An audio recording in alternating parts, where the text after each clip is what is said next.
Bonjour à tous, dans ce nouvel épisode du podcast, je reçois une invitée, Amandine Levine, bonjour. Bonjour Jonathan. Tu es la directrice du Carrefour de Sainte-Geneviève-des-Bois, en région parisienne, un magasin qui est plutôt historique pour l'enseigne. Alors cela fait un moment que je suis tes actualités sur LinkedIn et j'avais très envie que tu viennes nous partager ton parcours et ton quotidien sur le podcast. Alors avant de comprendre ton rôle chez Carrefour, est-ce que tu peux commencer par te présenter ? Ok. Donc Amandine, donc j'ai fait des études de communication à l'INSEC au départ, en marketing également, et à la sortie de mes études, j'avais une grande envie et quelque chose qui me tenait à cœur, c'est de rejoindre la grande distribution. Voilà, c'est un secteur qui m'intéressait pas mal depuis plusieurs années, et pour moi Carrefour c'est présenté comme un acteur incontournable en France. Donc voilà, j'ai rejoint le groupe en 2010. Au siège au démarrage au sein de l'enseigne Promocash, qui est l'enseigne de cash and carry du groupe. Et donc j'avais un poste en communication, donc j'étais au service des magasins pour réaliser leurs opérations locales, les sites internet. Je montais les catalogues aussi à l'époque.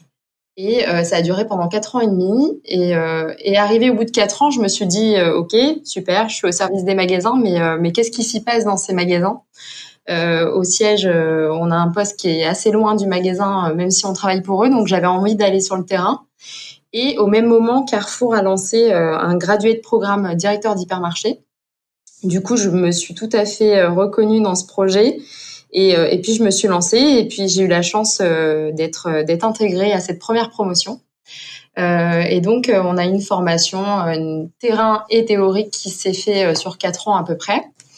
Qui passait par une expérience terrain, donc au sein de magasins. Donc j'ai intégré le magasin de Villiers-en-Bière pendant 2 ans.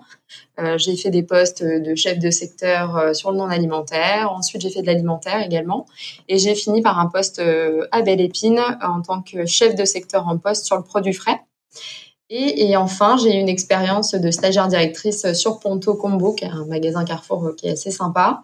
Et ensuite on m'a donné ma chance au bout de 4 ans et j'ai pris le magasin de Sens en tant que directrice cette fois-ci, et j'y suis restée pendant 2 ans et demi à peu près. Et en deuxième poste, j'ai intégré le magasin de Sainte-Geneviève-des-Bois, qui est en effet le magasin historique du groupe, en septembre dernier. Donc je suis sur Sainte-Geneviève depuis. Donc plutôt un parcours un peu atypique finalement, parce que tu es passé de la com finalement au magasin. Donc si je comprends bien, le graduate programme, c'est une formation un peu accélérée pour être directeur d'un magasin de l'enseigne, c'est ça ? Oui, exactement. C'est exactement ce que je dis en général. C'est un accélérateur de carrière qui permet en fait enfin, c'est improbable dans la vraie vie de pouvoir passer en 4 ans d'un poste de chargé de communication à un poste de directeur de magasin. C'est vrai que c'est assez complet. On a une formation de terrain avec une expérience terrain assez intéressante, et en parallèle on a une vraie formation qui passe par des formations de management, des formations métiers aussi, où on va faire de la formation sur du produit frais, sur du produit. Donc c'est vraiment intéressant et très complet, et il y a cet effet aussi promotion avec un groupe où on se motive aussi entre nous. On était un groupe d'une dizaine de personnes, et c'est assez sympa et c'est plutôt bien fait. Alors on était la première promo, donc c'était le test. Depuis, ça s'est un peu peaufiné, et la formation est un peu plus courte, puisque aujourd'hui on est sur environ 2-3 ans de formation, alors que moi j'en ai fait 4. Mais c'était suffisant, je pense. C'était bien de faire 4 ans avant de se lancer dans le grand bain, comme on peut dire.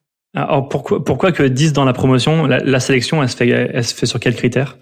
En fait, on a plusieurs étapes de sélection. La première, c'est un entretien RH pour tester un peu la motivation. Ensuite, on a un entretien avec un directeur d'hypermarché, donc pour avoir son ressenti, puis voir si on lui paraît être prêt pour ce métier. Et ensuite, on a un entretien avec, enfin même plus qu'un entretien, en fait, c'est une journée complète qu'on passe avec le Comex. En tout cas, c'était comme ça à l'époque. Et dans cette journée, on a une étude de cas à réaliser, et on a une présentation à faire au Comex. Et ensuite, à la suite de cette journée, on a une sélection qui est faite, et ils retiennent une dizaine, voire une quinzaine de personnes pour le graduate. C'est vrai qu'au départ, on devait être de mémoire, je crois qu'on était 200 ou 250, donc c'est quand même c'est un beau challenge. 200 candidats, mais peu d'élus. Mais à quel moment tu t'es dit, tiens, je vais passer de la com, surtout en tant que femme, vers un poste de manager, enfin en tout cas un poste hiérarchique très important dans la grande distribution en tant que directrice? En fait, la com, ça me plaît, hein. C'est quelque chose que je fais depuis pas mal de temps. Je pense que ça se ressent encore aujourd'hui puisque j'en fais toujours. Mais ce qui me manquait dans le poste que j'avais au siège, c'est vraiment le côté, voilà, c'est ça, le management et le fait de gérer de l'humain. Et pourtant, je connaissais pas, hein, à l'époque. J'avais jamais managé des personnes, mais je sentais que j'avais envie de le faire. Et en restant sur ce poste-là, j'en aurais pas eu l'occasion, en tout cas à court terme. Donc j'ai vraiment saisi l'opportunité. Et puis c'est vrai que le poste en lui-même faisait quand même me donner envie. Et je m'étais renseignée, moi, en ayant contacté des directeurs, en ayant fait quelques tours en magasin. Et c'est vrai que le métier m'attirait vraiment beaucoup. Mais c'est vraiment le côté humain qui me plaisait. C'est ce côté management que j'avais envie d'expérimenter. Tu disais au tout début que la grande distribution t'intéressait, alors que souvent on a tendance à croire que les jeunes rebutent la grande distribution, prétextant que voilà, il y a des conditions de travail qui sont difficiles. Pourquoi la grande distribution aujourd'hui et pourquoi la grande distribution encore dans les prochaines années pour toi? Alors en fait, je l'ai découvert avec mes études, puisqu'en fait à chaque fois qu'on prenait des cas pour illustrer des campagnes de marketing ou de communication, on prenait quasiment exclusivement des exemples de grande distribution. Donc ça m'a un peu orientée là-dedans. Donc ça m'a plu, en fait. Je l'ai découvert au travers de ces années d'études. Et je me suis dit que c'était un secteur qui était très proche de moi, mais de tout le monde, en fait, puisqu'en fait c'est un secteur qui fait partie de notre quotidien et qui me paraissait très concret. Donc j'avais vraiment envie d'aller aller toucher à une activité qui pouvait toucher tout le monde potentiellement. Alors aujourd'hui tu es directrice, plutôt jeune directrice, ça fait à peu près 3 ans maintenant, hein, c'est ça, hein? Ça fait 3 ans exactement. J'ai pris. Alors, même si les missions sont très vastes, comment on peut décrire ce métier? Alors, c'est un métier qui est très riche puisqu'en vrai, on a beau se le dire, mais c'est la vérité, il y a aucune journée qui se ressemble. On fait beaucoup par rapport à ce qui peut arriver dans un magasin avec tous les aléas du quotidien. En tout cas, le poste de directeur, selon moi, je pense il demande trois qualités, ou en tout cas trois euh, trois tendances, je dirais. C'est déjà il faut avoir un esprit, une nature de commerçant. Enfin, ça peut paraître basique de dire ça, mais le commerce, ça s'improvise pas. Il faut aimer le produit, il faut aimer les gens. Donc je pense que c'est une qualité qu'il faut avoir dès le départ. Moi, j'ai un père qui est chef d'entreprise, et c'est vrai que lui, voilà, il m'a inculqué ses valeurs, et c'est vrai que je me retrouvais beaucoup dans le commerce. Je me voyais pas faire autre chose. Ensuite, il faut avoir aussi une âme de gestionnaire, et aimer aussi être un patron à l'échelle de son magasin, puisqu'en fait, on a quand même, voilà, on n'est pas juste là pour proposer des produits, il faut quand même faire du résultat. Et au-delà de ça, il faut rendre le magasin rentable, ou en tout cas l'amener à l'équilibre. Donc, il faut quand même avoir une, une certaines compétences, on va dire, pour le gérer. Et ensuite, j'en reviens encore une fois à l'humain, mais il faut aimer les gens, il faut aimer les hommes, puisqu'on on gère beaucoup de personnes en magasin. Moi, j'ai une équipe qui fait environ 270 personnes. Donc, c'est quand même pas rien. Et c'est vrai qu'au départ, il y a quelques impréhensions par rapport à ça, parce qu'on se dit, on va gérer du monde, et des individualités qui sont pas les mêmes. Et c'est ça qui est riche aujourd'hui, et dans lequel je m'éclate vraiment, c'est l'humain. Et c'est pas n'importe quel magasin aussi. Aussi. C'est le premier hypermarché Carrefour qui a été ouvert en 1963, le 15 juin exactement. Et c'était un peu une révolution, puisque c'était le modèle du tout sous le même toit, dans un format un peu insolite. Donc oui, c'est vraiment une fierté d'avoir été nommée sur ce magasin en septembre dernier. C'est comme une équipe hyper importante. Donc, si on peut détailler peut-être au niveau de ton effectif, donc du coup c'est à peu près 270 personnes. Oui, c'est ça. On a à peu près, j'ai environ 16 à 17 cadres. Et à l'intérieur, j'ai deux chefs de secteur. Et ensuite, on a des managers de rayon, on a un responsable des caisses, on a un responsable ressources humaines. C'est assez varié les métiers qu'on peut retrouver en hypermarché. Et ensuite, le reste de mes équipes, ce sont mes collaborateurs en rayon et dans les services aussi. Alors, au niveau de tes missions, alors j'imagine c'est beaucoup de management, beaucoup d'animation des équipes. Comment on pourrait imaginer une journée type, même s'il n'y en a pas, mais comment on peut imaginer une journée type d'une directrice? La journée, en tout cas la journée, elle commence tôt. C'est important. Ouais. Tout se passe, il y a beaucoup qui se passe avant l'ouverture du magasin puisque c'est toujours valable. Quand on ouvre le magasin, il faut que tout soit prêt. Donc, en général, moi, j'arrive aux alentours de 6h, 6h15 le matin. Chacun fait comme il veut, mais moi, j'aime bien avoir ce temps pour moi le matin en arrivant. Je prends le temps de consulter en premier, non pas le chiffre d'affaires, c'est pas la première chose que je regarde. Je regarde les remontées de mes clients de la veille et la note de mes clients, parce qu'on peut le regarder au jour le jour. Et ensuite, une fois que j'ai consulté ça, je regarde le chiffre d'affaires de la veille et je regarde comment s'est passée la journée. Et je traite 2-3 mails et ensuite je descends tout de suite en magasin et je commence à faire le tour de mes équipes. Ça, c'est important. C'est vraiment quelque chose de récurrent, mais qu'il faut faire. Et les équipes aiment bien ce moment. On s'arrête 5 minutes avec chacun et on prend la température, on prend des nouvelles de tout le monde. Et ensuite, je continue mon tour de magasin et je rentre un peu plus dans le détail après avec mes responsables de rayon. Et ensuite, on parle de l'actualité et de ce qui va se passer sur la semaine. Et on fait un tour général. Et ensuite, on ouvre le magasin. Alors, en ce moment, on l'ouvre un peu plus tôt puisque on le ferme un peu plus tôt aussi. Donc, avec la situation qui l'oblige en ce moment. Mais et ensuite, comment ça se déroule? En général, on se fait un brief avec mon encadrement une fois que le magasin est ouvert. Pareil, on se refait un point sur l'actualité de la semaine ou de la journée avec les impératifs qui sont les nôtres. Et puis ensuite se déroule la journée. Alors encore une fois, c'est en fonction des rendez-vous, que ce soit des rendez-vous qui peuvent être en interne ou aussi à l'extérieur, parce qu'on a beaucoup de relations avec le tissu local et la mairie notamment, puisqu'on est quand même un gros acteur sur la ville de Sainte-Geneviève. Et ensuite des rendez-vous par rapport au magasin ou alors des opérations à monter en magasin ou des échanges avec mes équipes toute la journée. Ouais, tu parles des relations justement extérieures. Jusqu'où va l'autonomie d'un directeur de magasin chez Carrefour? Alors, par rapport à ces relations? Oui. Pour le coup, plutôt aux relations publiques ou même des relations commerciales, hein. Ouais, tout à fait. D'une manière générale, on est assez libre sur cette partie-là. C'est vrai que c'est des relations qui sont très importantes pour nous.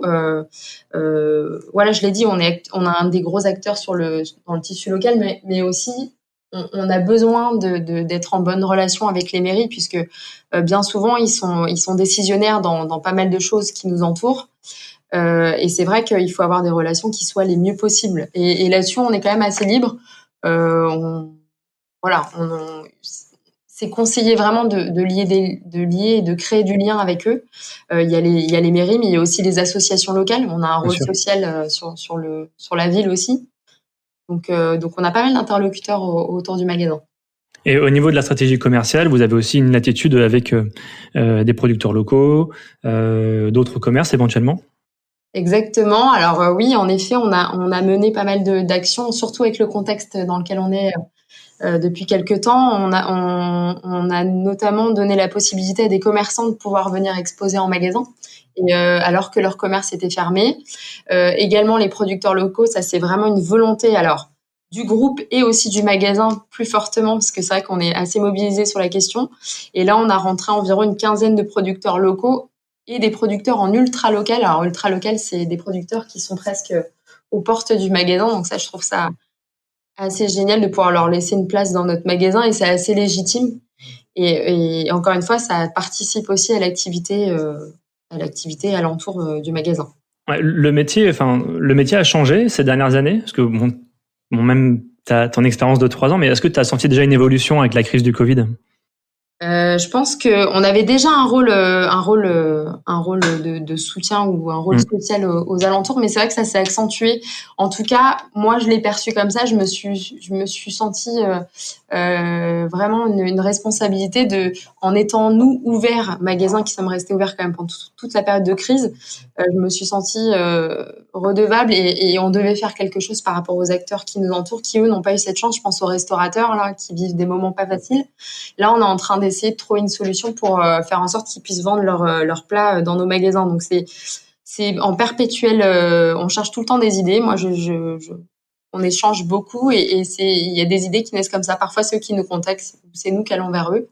Je pense aussi aux pompiers auxquels on a proposé la possibilité de vendre leur calendrier. Tout simplement, ils n'avaient pas le droit d'aller faire leur tournée comme chaque année. Et en fait, nous, on était ouverts. Donc, moi, ça me demandait pas grand-chose, si ce n'est de leur laisser une place et qu'on puisse proposer leur calendrier. Donc, tant qu'on peut le faire, en tout cas, on essaye de trouver des moyens de s'entraider comme ça. Ça vient un peu en contradiction finalement avec des messages qu'on entend dans d'autres médias où on a l'impression que la grande distribution ferme ses portes aux producteurs locaux, justement aux initiatives locales. Comment on explique cette double image entre celle des médias qui a tendance un peu à tirer à boulet rouge sur la grande distribution et puis la réalité où on voit que des magasins mettent en place des initiatives? Alors c'est vrai que celle de la grande distribution, elle a toujours eu cette image de gros acteurs qui génèrent du profit, etc. Voilà, c'est vrai, c'est des magasins qui font du chiffre d'affaires, c'est vrai, mais on a aussi un rôle qui est important. On doit nourrir pas mal de monde et proposer un certain nombre de choses pour nos clients tous les jours, c'est vrai. Mais par contre, c'est vrai qu'elle a toujours eu cette image qui est pas toujours positive. Et d'ailleurs, on le voit aujourd'hui, on en souffre un peu dans l'image que peuvent avoir aussi parfois les producteurs locaux quand on aborde un producteur local pour qu'il rentre en magasin, tout de suite, il nous dit mais vous voulez le vendre combien mon produit? Et quand on lui dit écoutez, votre prix sera le nôtre, ils sont assez subjugués puisqu'ils se disent mais est-ce que c'est réel ou pas? Parce que voilà, on voit vraiment qu'il y a une image qui est pas toujours la réalité et c'est vrai que je suis heureuse qu'on puisse aujourd'hui apporter une autre image de la grande distribution et qu'on puisse montrer que au-delà d'être un gros acteur, on est là aussi pour se soutenir et aussi avec des plus petits commerçants. Et ça montre que la grande distribution est effectivement un peu au centre d'une économie locale et qui a fait vivre effectivement plusieurs familles et plusieurs producteurs et plusieurs acteurs autres, même dans la RSE, dans la communication. Voilà. Un mot peut-être sur Carrefour. Comment se porte le groupe aujourd'hui? Alexandre Bompard est arrivé il y a quelques temps maintenant. Les efforts commencent un peu à porter leurs fruits. Et on voit qu'il y a une pléthore de talents dans le groupe, justement, pour aller chercher de l'innovation dans les magasins. On a aussi eu l'arrivée de Rami Battier, qu'on présente un peu comme un patron très opérationnel. Comment va Carrefour, concrètement? Alors concrètement, oui, il y a eu beaucoup de changements ces derniers temps et depuis notamment, oui, l'arrivée d'Alexandre Bompard depuis quelques temps et Rami Battier qui est arrivé l'été dernier. Et c'est vrai que depuis, on a senti beaucoup de changements en magasin et beaucoup de changements chez Carrefour d'une manière générale en France. Et comme tu peux le dire, on voit les résultats puisque on voit des résultats qu'on n'avait pas connus depuis bien longtemps.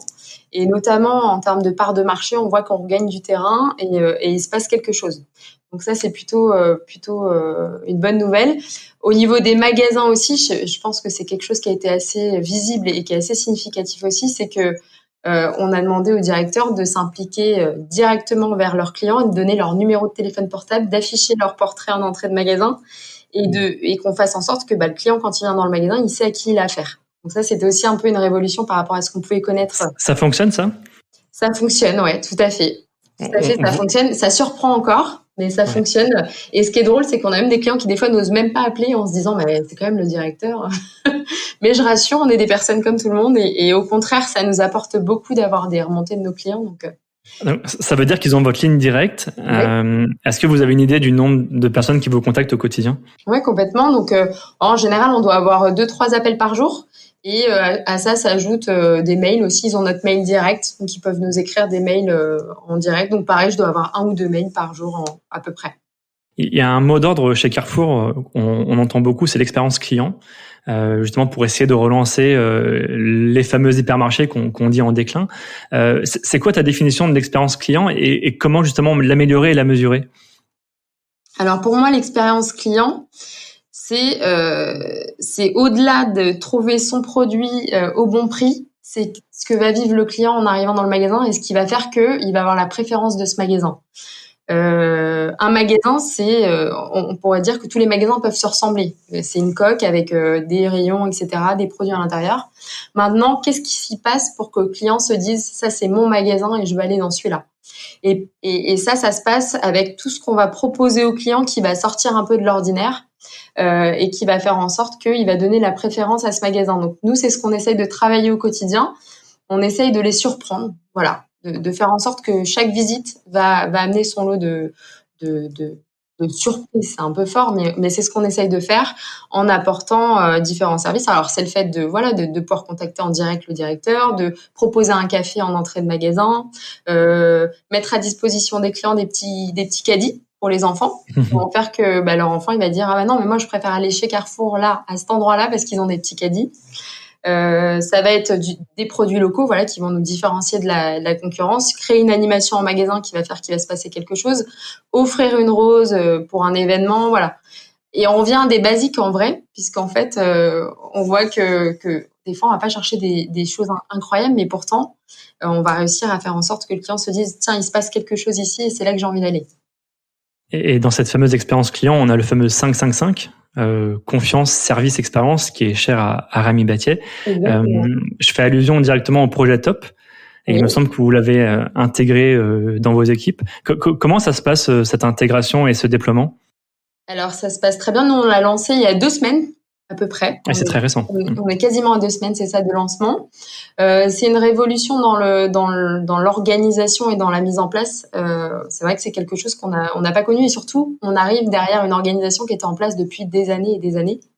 Donc, ça a été la chance que j'ai eue, c'est que j'ai pas été magasin test, mais j'ai été lancée après. Et ce qui s'est passé, c'est qu'on a eu le temps de partager énormément avec les équipes et de leur démontrer, de leur montrer quel était le projet qui allait arriver. Donc, ça nous a donné un temps nécessaire pour les préparer, et puis pour les conditionner, et puis pour leur montrer ce qui était l'attendu. Du coup, on a fait un lancement il y a 2 semaines qui s'est plutôt bien passé, puisqu'en fait, on était déjà en avance de phase et on avait pu commencer à mettre au fur et à mesure quelques éléments avec le temps qui passait. Et du coup, le jour où on a lancé, on avait quasiment tout qui était en place.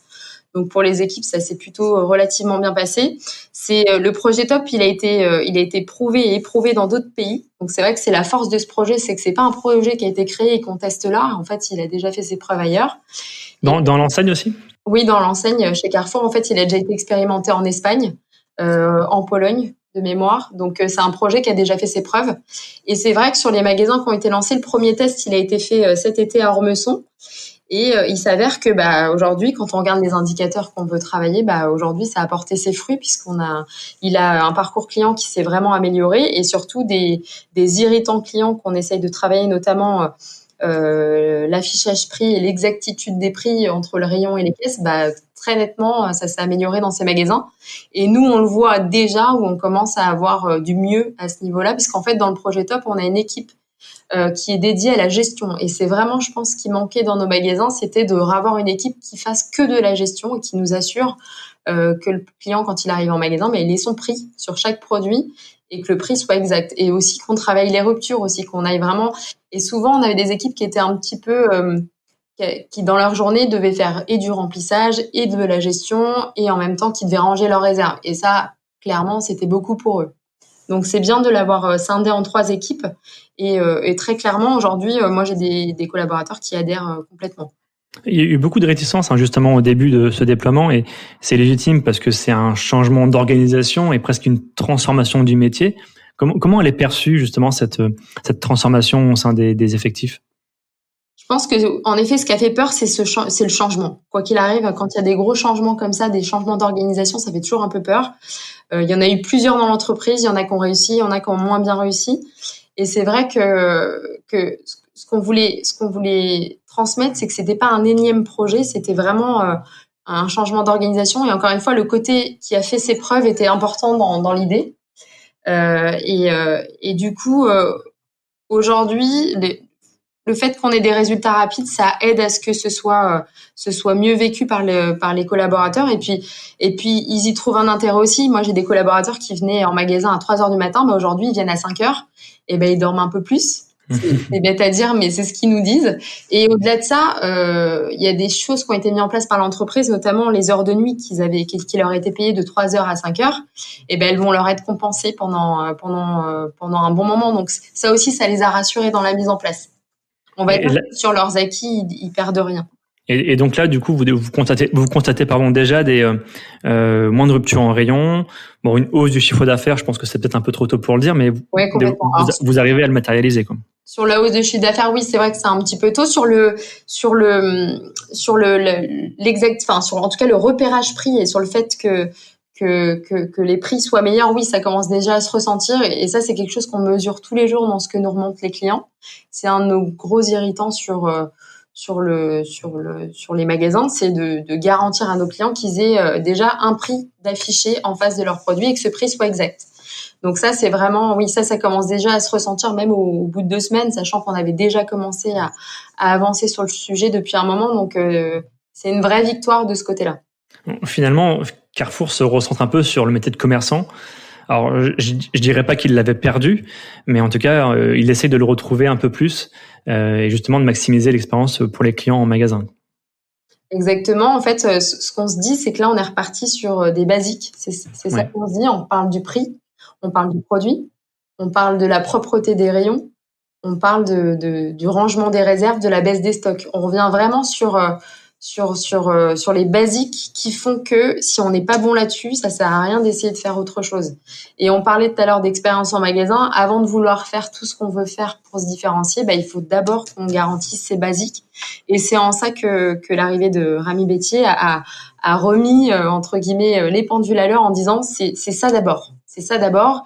Et en même temps, faisons en sorte qu'on apporte quelque chose de nouveau et une expérience un peu particulière à nos clients.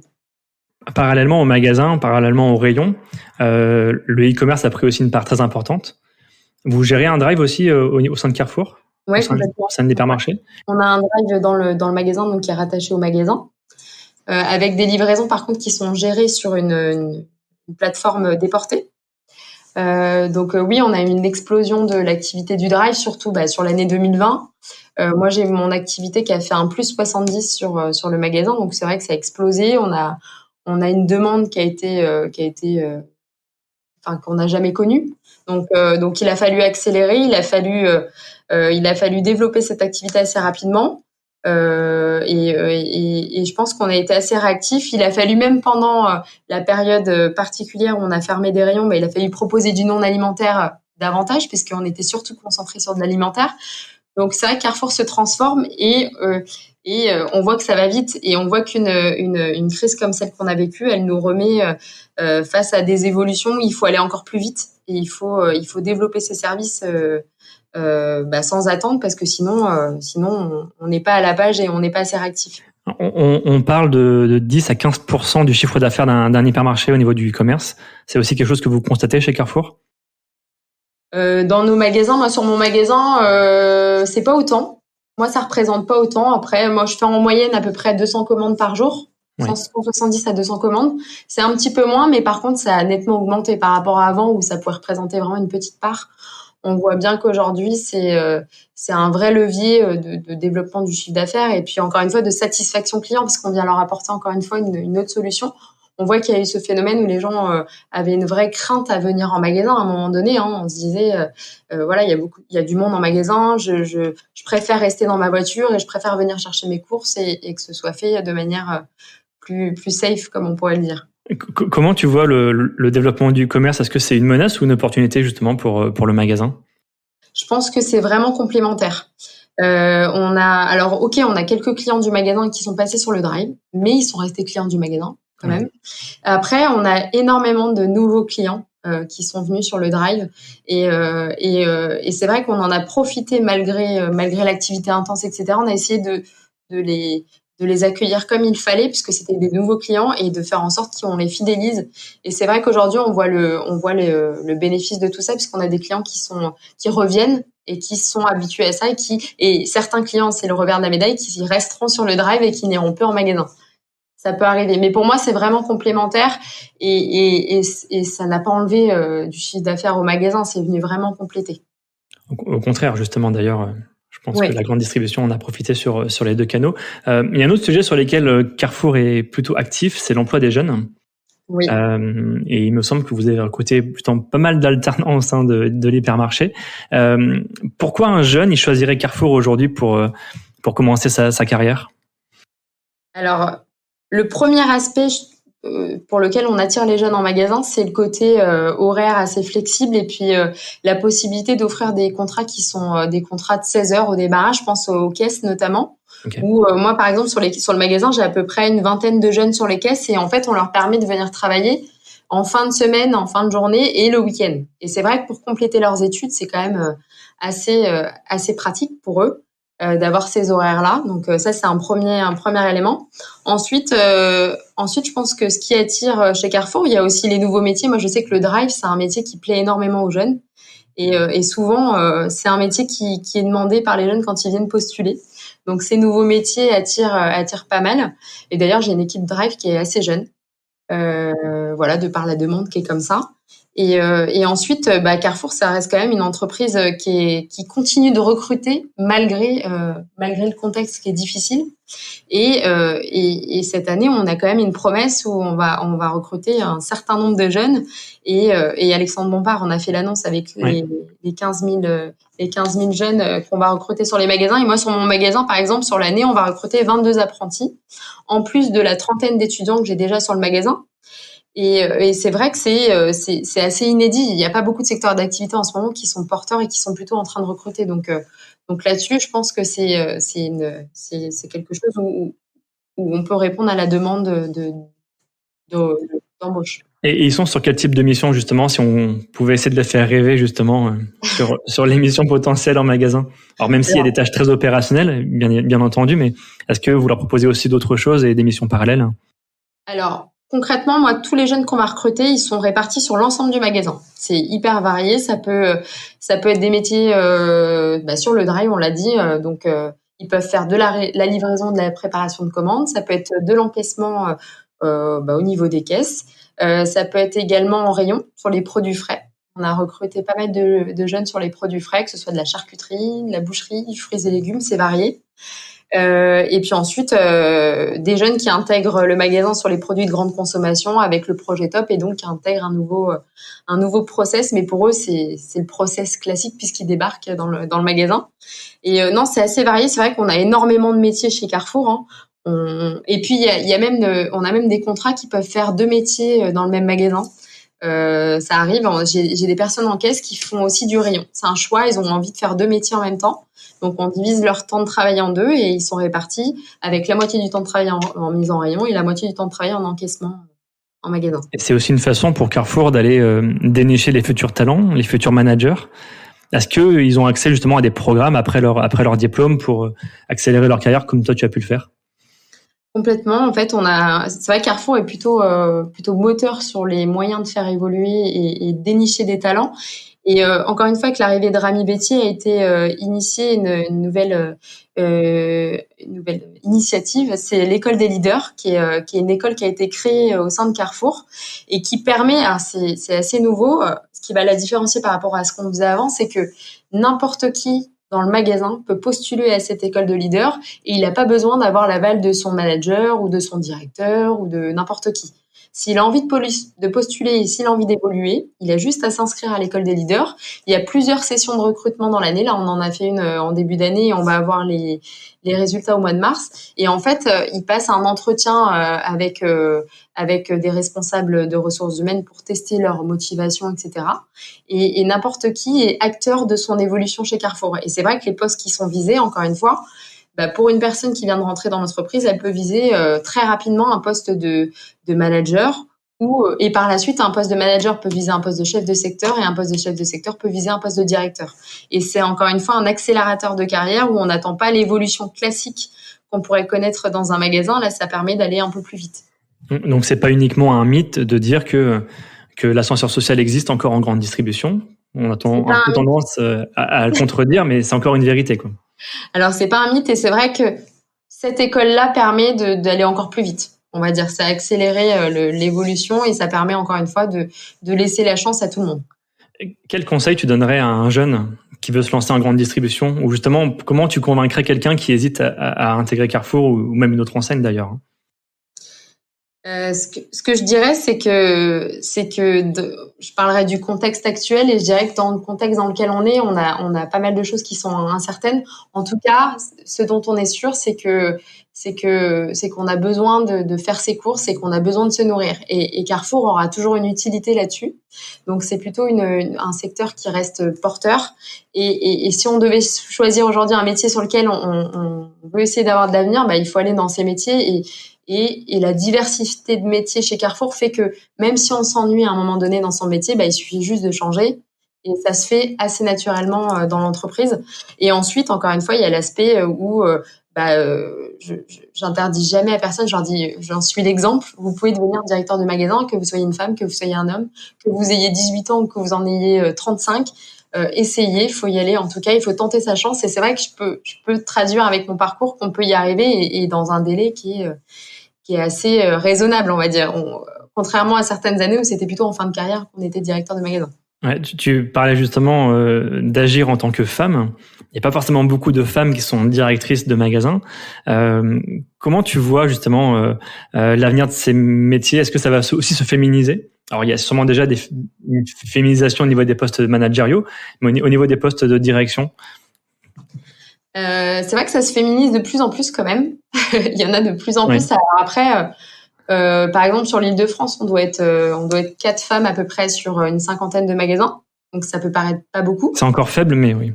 C'est encore faible, mais en tout cas, ça se développe. Ça se développe et moi, j'ai un exemple sur mon magasin où j'ai une chef de secteur qui est une femme et qui postule aujourd'hui à l'école des leaders pour devenir directrice. Donc, je pense que ça va encore se développer. On a encore des efforts à faire là-dessus. Après, encore une fois, qu'il y ait une femme ou un homme de directeur de magasin, à la rigueur, peu importe. Mais ce qu'il faut, c'est juste donner les opportunités d'évolution. Et c'est vrai que amener des profils de femmes, c'est bien, oui, puisque ça accélère la diversité et c'est toujours intéressant. Quoi qu'il arrive, il faut un peu des deux pour que ça se complète. Et moi, ça me fait plaisir d'entendre et de voir des femmes, oui, arriver à des postes de directrice de magasin. Je trouve que c'est intéressant. Et parfois, ce qu'on entend, c'est que c'est pas toujours la même approche. Et parfois, voilà, il y a certaines affinités qui vont pas être les mêmes et on va peut-être avoir une manière de faire peut-être différente. Et sans rentrer dans les clichés, c'est quoi les atouts finalement d'une femme directrice? Enfin, c'est plus d'écoute, plus d'empathie? Est-ce qu'il y a un regard différent? Non, honnêtement, il n'y a pas plus d'atouts pour une femme. Il y a une personnalité qui est choisie pour prendre un magasin. Honnêtement, je pense qu'on a chacun nos qualités et nos défauts et il n'y a pas, en tout cas, moi, je me vois pas avoir des qualités différentes vis-à-vis d'un homme. Je me vois avoir des qualités différentes en tant que personne, uniquement. J'ai une dernière question. Comment tu vois l'avenir de la grande distribution? Parce qu'on voit que ça s'accélère très vite. Comment tu vois les choses évoluer dans les prochaines années? On parlait des nouvelles technologies. Je pense qu'il faut vraiment qu'on continue d'accélérer sur des solutions qui font gagner du temps à nos clients et qui nous font répondre à plusieurs besoins. On a parlé du drive, on développe aussi beaucoup la livraison à domicile. Ça c'est intéressant. Il y a plein de formules qui nous permettent de répondre à ce qu'attendent nos clients et il faut qu'on aille vite parce qu'on a aussi des concurrents qui sont aussi acteurs que nous et qui ont envie d'être les premiers sur ces sujets-là. Donc je pense qu'il faut juste qu'on soit dans l'anticipation et qu'on soit les plus réactifs possibles. Et il faut qu'on continue à apporter et à répondre aux besoins de nos clients qui évoluent constamment, sans oublier quand même la nécessité du magasin qui restera, je pense, et qui n'est pas remis en cause, puisque, moi, je vois ma clientèle, on a quand même une grosse part de personnes âgées, etc. Et pour eux, envisager d'aller passer des commandes sur le drive, c'est quand même un peu compliqué et c'est bien d'avoir encore des magasins physiques. Et d'ailleurs, on voit des acteurs plutôt digitaux qui vont sur des entités physiques et qui ouvrent des magasins. Donc, c'est bien la preuve que c'est complémentaire, encore une fois. Et ce sera un très bon mot de la fin. Je suis très content de t'avoir reçu, Amandine. C'était hyper enrichissant. Un vrai plaisir, Jonathan. J'espère que ça sera aussi le cas pour nos auditeurs. Merci beaucoup, Amandine, et à très bientôt. Merci beaucoup. Au revoir. Au revoir.